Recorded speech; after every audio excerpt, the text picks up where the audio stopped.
नए नियम में पौलुस कहता तुम घमंड करते हो कि ऐसा व्यक्ति हमारे बीच में, इसकी 5 गर्लफ्रेंड्स हैं। वाह! कहता ऐसा व्यक्ति निकाल दिया जाए, शरीर के विनाश के लिए शैतान को सौंप दिया जाए।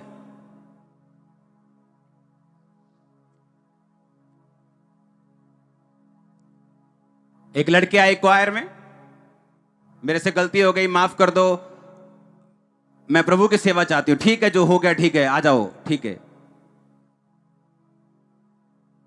2-4 महीने में फिर उसी पाप में, बोला अब नहीं रखूंगा क्वायर में, क्योंकि अब ये जानबूझ के की गई गलती और आउट करना पड़ा। क्योंकि ये एक ऐसा पाप है जो आपकी फायर को खत्म कर देगा, लाइफ का समथर पथ आपको लेने नहीं देगा, अनमोल जीवन का शिकार कर लेगा, और लिखा घायल होना पड़ेगा, अपमानित होना पड़ेगा, और नाम धराई कभी नहीं मिटेगी। दाऊद इस दुनिया में जब तक रहा, उस पाप के बाद, उस पाप ने उसका पीछा किया, उसको माफी मिल गई, परमेश्वर ने उसको साथ दे दिया अपना, पर बाइबल कहती उसके लाइफ के एंड टाइम तक उसके बेटे, उसके कई बेटे उसके खिलाफ रहे, सुलेमान के भी खिलाफ रहे। कितने मेरी बात को समझ रहे हैं? और जब इस तरह की पवित्रताई हमारी जिंदगी में फॉलो करती, और अगर हम अनमैरिड हैं, हम मैरिज का वेट करेंगे, अगर मैरिड हैं तो मैरिज में ईमानदार रहेंगे अपने पार्टनर से, तो समझ लो आपके फिर गुड डेज, बेस्ट डेज शुरू हो चुके हैं।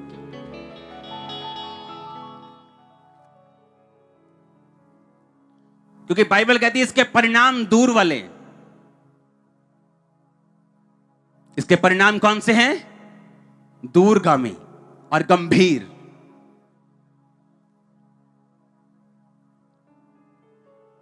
मैं ऐसे लोगों को जानता हूं जिन 40 साल से क्रिश्चियन हैं, लेकिन अगर आप उनके घरों में चले जाएं और उनके पड़ोसियों के पास चले जाएं, अविश्वासी और विश्वासियों में कोई फर्क नहीं नजर आएगा। कारण है पवित्रताई में ना रहना। क्योंकि यही पवित्रताई है जो अट्रैक्ट करती है परमेश्वर के फेवर को, जो खींचती है परमेश्वर के मसे को, जो खींचती है परमेश्वर के अनइमेजिनेबल, जो आप मैं इमेजिन नहीं कर सकते, ऐसा फेवर, ऐसी ब्लेसिंग आपके परिवार पे, फाइनेंस पे आती। क्योंकि आपको लगता है कि मेरी हीलिंग के लिए कोई खास एक मेडिसिन आ जाएगी या खास कुछ दिन प्रेयर हो जाएगी, लेकिन परमेश्वर आपको वचन के जरिए भी हील करते हैं। मैंने लोगों को पाप छोड़कर बढ़ते हुए देखा है, चंगा होते हुए देखा है, आजाद होते हुए देखा है। क्योंकि पाप छोड़ने से ही कई बंधन ऐसे हैं जो आपकी जिंदगी से आसानी से निकल जाते हैं। वैश्यागमन के कारण लिखा मनुष्य टुकड़ों का भिखारी बन जाता है।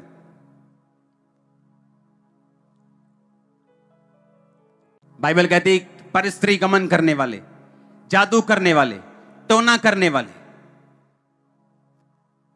व्यभिचार करने वाले परमेश्वर के राज्य के वारिस नहीं होंगे। अगर जिंदगी में लंबा जाना है तो आपको इस तरह की पवित्रताई अपनी जिंदगी में फॉलो करनी पड़ेगी। अपने पड़ोसी को बोलो पवित्र बन, परमेश्वर के वचन का अनादर मत कर, क्योंकि तू परमेश्वर का उत्तराधिकारी नहीं बन सकता अगर तू अपना जीवन वेश्याओं के हाथ में और व्यभिचारियों के हाथ में दे दे। हालेलुया। उसने कहा व्यभिचारिणी अनमोल जीवन का शिकार कर लेती। आप चाहते हैं आपका अनमोल जीवन शिकार हो?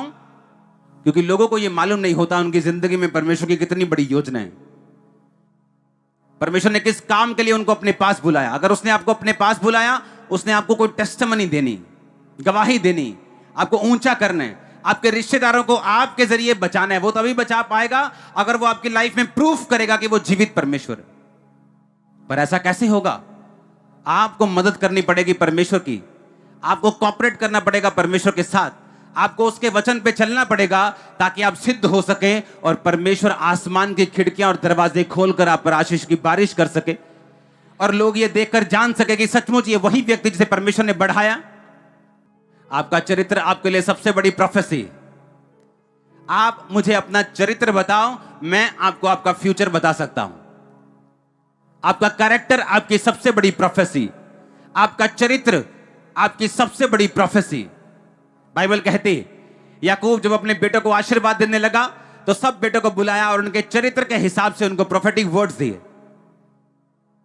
जो कुछ उन्होंने पास्ट में किया उसका असर हुआ, चाहे अच्छा किया तो अच्छा, बुरा किया तो बुरा। परमेश्वर माफ करने वाला परमेश्वर है। इसका मतलब यह नहीं कि आप बार बार गुनाह करें। वो माफ करने वाला परमेश्वर है। इसकी गंभीरता को समझते हुए, इसकी वैल्यू को समझते हुए आगे से हम पाप ना करें। बाइबल कहती, इमेजिन करो एक 18 साल का लड़का, एक 17 साल की लड़की, बॉयफ्रेंड गर्लफ्रेंड है आपस में, और यही वो टाइम था जब परमेश्वर ने गाइड करना था कि बेटा तू इधर जा, तू इंजीनियर नहीं बनेगा, तू सीए में जाएगा, तू अकाउंटेंट बनेगा, क्योंकि तेरी प्लानिंग, प्रभु की मेरी प्लानिंग तेरी जिंदगी में ये है। पर वो किसी से प्रभावित है, वो उसे लगता है कि मैं इंजीनियर बन जाऊंगा और मैं सीधा गूगल में जाऊंगा जॉब करने के लिए, लेकिन इसके लिए वो चुना नहीं गया। मालूम कैसे हो? मालूम तब होगा जब परमेश्वर उससे बात करेंगे। लेकिन उसी टाइम पे जब परमेश्वर ने बात करनी थी, शैतान को मालूम है कि परमेश्वर इससे बात करेंगे और अगर मैं इसके पाप में फंसा के इसके कानों को मोटा कर दूंगा तो ये परमेश्वर की बात को सुन नहीं पाएगा। और इसलिए बाइबल कहती व्यभिचारिणी अनमोल जीवन का अहेर कर लेती। अब वो बंदा क्या कर रहा है? इंजीनियरिंग कर रहा है, मार्क्स भी अच्छे आ रहे हैं, लेकिन फिर भी लाइफ में ब्लेसिंग नहीं। क्यों? क्योंकि वो बना नहीं है उस काम के लिए, वो बना है किसी और काम के लिए। और बताएगा कौन? बताएगा परमेश्वर का आत्मा। वो बताएगा कब? जब हम सिद्धता में चलेंगे और परमेश्वर के वचन को तोड़ेंगे नहीं। इमेजिन करो, शादी करनी है 30 साल में, 18 साल में उस बॉयफ्रेंड की जरूरत क्या है? वो 12 साल तुम उसके भाई बन के रहोगे। जिथे आएगी उथे जाना, ट्यूशन से चली गई हैं, अच्छा घर आ गई हैं, अच्छा रोटी खा ली है, पानी पी लिया, क्या ड्रामा लगाया हुआ है। अब तेरे बनने का टाइम और शैतान तुझे बिगाड़ रहे। और जब तब बन गए और जब मैरिज का टाइम होगा, परमेश्वर उस हिसाब से तुम्हें आपका पार्टनर देगा जो उस विजन को आगे लेके जाएगा, बल्कि पीछे खींचने वाला नहीं होगा। हर एक चीज टाइम पर अच्छी लगती। जिस दिन आपने घर की नींव डाली थी उसी दिन फ्रिज ले आओ और घर के बाहर खड़ा कर दो और बहस करो, फ्रिज नहीं चाहिए क्या? पाजी चाहिए नहीं फ्रिज, ठंडा पानी नहीं पीना ही। उसी दिन घर के बाहर एसी लगा दो, बोलो ले चाहिए नहीं एसी, करनी गर्मी है। पहले घर तो बनाओ, एसी लगाने का टाइम आएगा वो भी लगेगा ना। जब फ्रिज लगाने का टाइम आया लग जाएगा। घर बना नहीं लेकिन एसी फ्रिज खरीद लिया, और जब तक घर बनेगा उसकी कबाड़ हालत हो चुकी होगी धूप में रह रहे। आपको क्या चाहिए? आपको क्या लगता है परमेश्वर से ज्यादा मालूम है आपको? और कब चाहिए? क्या आपको लगता है परमेश्वर से ज्यादा मालूम है आपको? आपको कब चाहिए और कितना चाहिए और कौन सा चाहिए, वो राइट टाइम पर आपको देगा। आदम ने नहीं कहा मैं बड़ा कल्ला, मैं प्रभु कुछ सोचता क्यों नहीं तू? वो काम कर रहा था जो परमेश्वर ने ठहराया। और बाइबल कहती है परमेश्वर ने देखा आदम मेरा काम कर रहा है, मैं इसके लिए सहायक बनाऊंगा। जब वो आपको देखेगा पवित्रताई में चलते, वो जान लेगा मुझे इसे बिजनेस देना जरूरी है। वो जान लेगा मुझे हीलिंग देना जरूरी है। वो जान लेगा मुझे कौन सी बात कब देनी है। सब बात टाइम पर आएंगी यीशु मसीह के नाम में। अगर आमीन हो चाहे चर्च।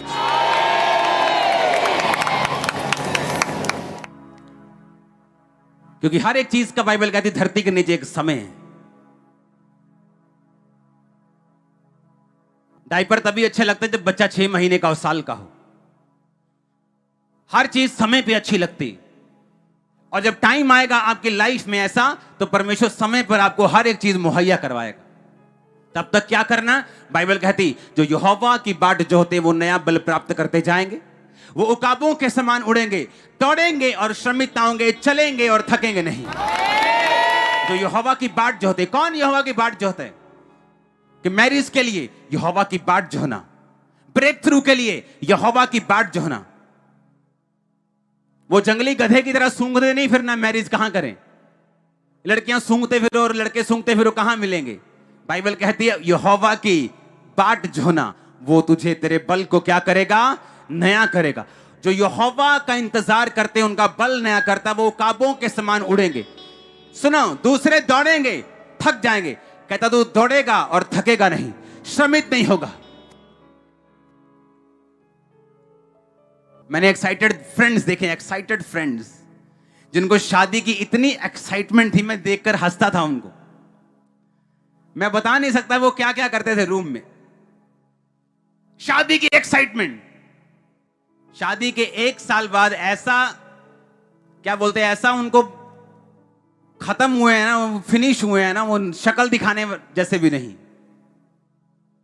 परमेश्वर जानता है आपको क्या देना है और कब देना है और कितना देना है। उसकी बाट को जोहना, वो सेवकाई हो, वो बिजनेस हो, वो आपकी पर्सनल लाइफ हो, इंतजार को करना, प्रेयर के साथ आगे बढ़ना, जिंदगी का टेस्ट चेंज हो जाएगा। आप देखना कैसा क्या क्या होता है। और जब शैतानी डिस्ट्रैक्शन को हम अलाउ करते हैं, हम फालतू की फाइट्स को भी अलाउ करते हैं। वो फाइट्स परमेश्वर ने हमें नहीं दी, वो हमने खुद खरीदी, वो हमने खुद कमाई है, वो परमेश्वर के वचन को तोड़कर हमने खुद देखी।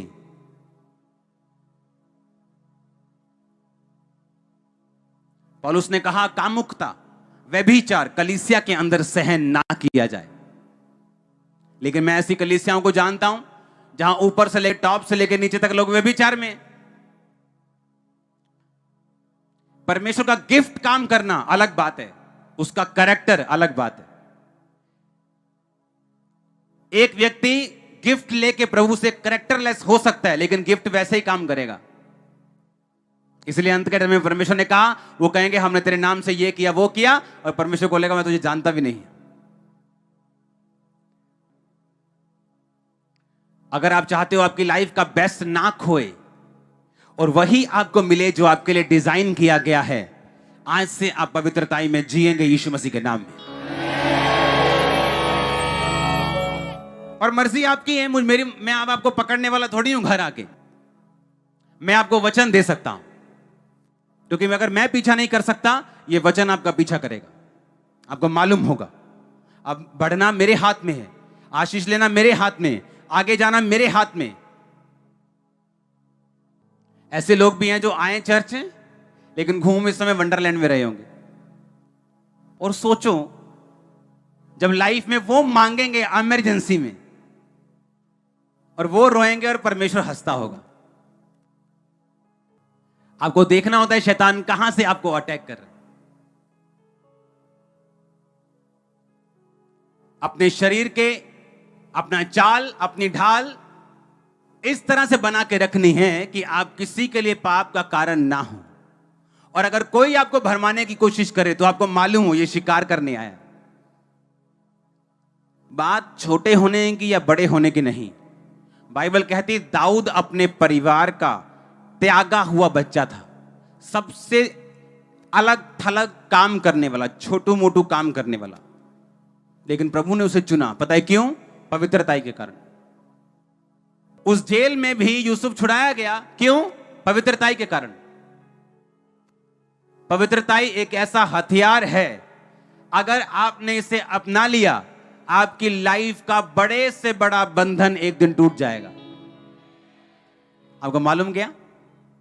वो बड़े से बड़ा क्यों ना हो, टूटने में चाहे उसे 10 साल लग जाएं, वो बात अलग है। परमेश्वर की योजना के ऊपर निर्भर करता है। वो 1 साल में टूटे कि 10 साल में के 1 दिन में टूट जाए, वो प्रभु पर निर्भर करता है। उसकी योजना के हिसाब से हर एक बंदे की लाइफ में अलग अलग है।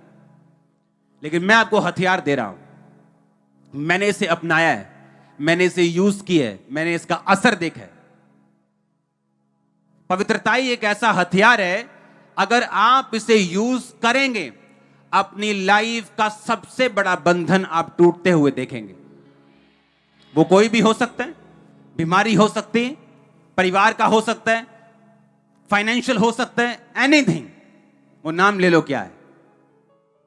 अगर आप चाहते हो कि शैतान आपका शिकार ना करे, आपको इस पाप से दूर रहना होगा। दिमागी, व्यभिचार, फोटोज, वीडियोस, मन की इच्छाएं। लिखा जब मन की इच्छाओं को सेकते हैं तो वो पाप को जन्म देती है। हालेलुया। जैसे ये विचार आए इसको डांट दो और ध्यान दूसरी ओर कर लो।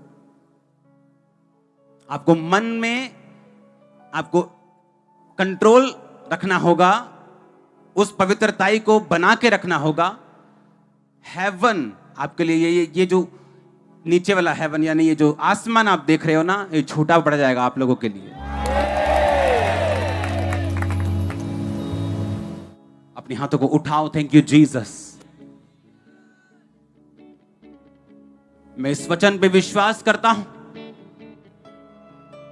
इस पवित्रताई को बना के रखूंगा। मैं इस वचन पे विश्वास करता हूं, मैं तेरे वचनों के ऊपर चलूंगा।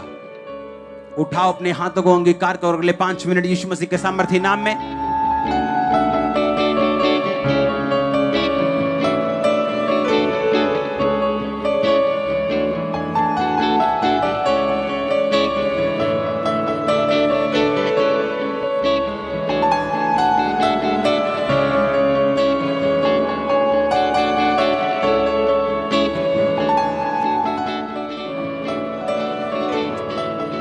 सुनो मेरी बात। आप एक योद्धा की तरह चलें। कई बार मैं इसीलिए बोलता हूं कि खंबरा चर्च में जो वचन मैं देता हूं ये सिर्फ विश्वासियों के लिए नहीं, ये पास्टर्स के लिए। ये स्ट्रांग है थोड़ा, लेकिन स्ट्रांग डाइट लेने वाले बच्चे, पंजाबी कहते हैं ना पहलवान ही बनना फिर, हाँ